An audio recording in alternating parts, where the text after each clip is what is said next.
C'est avec un grand honneur que nous célébrons aujourd'hui l'édition 2024 de la Semaine nationale de l'arbre à Bir El Barka, dans la commune d'Aouléguet, Moukata de Ouadnaga, Wilaya de Trarza.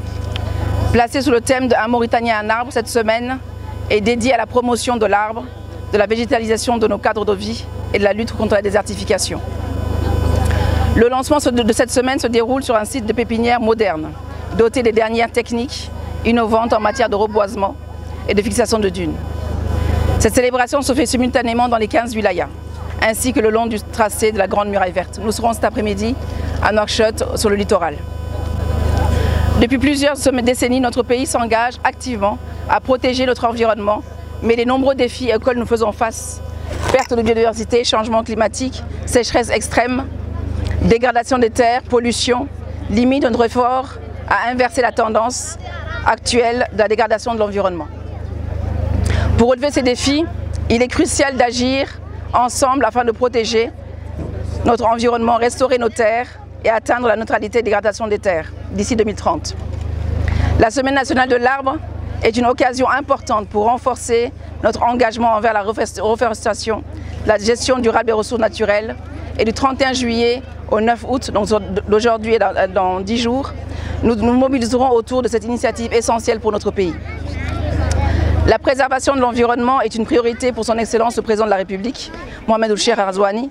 Cette problématique est au cœur de son programme « Mon ambition pour la patrie » pour ce deuxième mandat, visant à réduire la déforestation, restaurer les terres dégradées et renforcer la Grande Muraille Verte et lutter contre les pollutions. Le ministère de l'Environnement met en œuvre ses engagements à travers des actions concrètes. En 2022, nous avons réhabilité la pépinière centrale de Nouakchott, ce qui a permis de fournir des plants aux 9 mouratas de la ville et de contribuer au verdissement des avenues et des espaces verts. Cette pépinière a joué un rôle central dans la campagne de reboisement de Nouakchott en 2023. Le ministère de l'Environnement mène également une lutte acharnée contre la coupe d'arbres, le défrichement illégal et la carbonisation, et a inscrit sur son plan d'action 2024 l'aménagement des forêts classées existantes. Nous avons intensifié nos efforts en lançant des campagnes de sensibilisation, en soutenant des écoles pour la plantation d'arbres et en réalisant des missions de contrôle environnemental. Nous avons également établi un programme de pépinières dans les 15 wilayas pour renforcer les efforts de reboisement à l'échelle nationale. Pour renforcer ces efforts, la Société d'aménagement du littoral, appelée SALN, s'est jointe au ministère de l'Environnement. Ensemble, nous moderniserons la pépinière centrale de Nouakchott pour porter sa capacité de production à 600 000 plants. Cette amélioration renforcera nos capacités de reboisement et de verdissement, soutenant ainsi nos objectifs environnement à long terme. Ces efforts ont également été réalisés dans les 15 wilayas du pays, avec 2000 hectares de reboisés en 2023. Cette semaine nationale de l'arbre sera marquée par diverses activités, plantation d'arbres à l'échelle nationale, ateliers de sensibilisation et démonstrations de techniques innovantes de reboisement. Ces actions visent à mobiliser toute la population autour de cette cause essentielle. Et je tiens ici à féliciter le directeur de la Grande Muraille Verte pour les efforts consentis et pour cette initiative. L'arbre, c'est la vie. Nous comptons sur l'engagement du secteur public et privé pour qu'ensemble, avec les populations, nous revitalisions nos villes et territoires ruraux.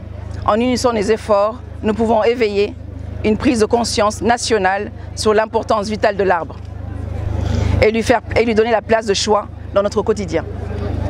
Chaque arbre planté marque un pas vers un avenir plus vert et symbolise notre volonté collective de restaurer et de préserver notre patrimoine naturel.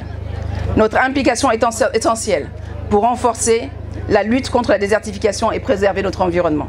Je remercie sincèrement les personnes présentes aujourd'hui, ce matin et celles cet après-midi, et celles qui s'engagent dans cette noble mission. Et je félicite le club culturel et d'action pour l'environnement de la ville de Bir El Barka. Notre participation est clé pour le succès de cette semaine et l'atteinte de nos objectifs environnementaux. Je remercie également les autorités de nous faciliter la tâche au quotidien pour cette lutte contre le changement climatique. Je vous remercie enfin pour votre attention et votre engagement pour cette cause importante et ô combien noble. Wassalamu alaikum wa rahmatullahi wa barakatuh.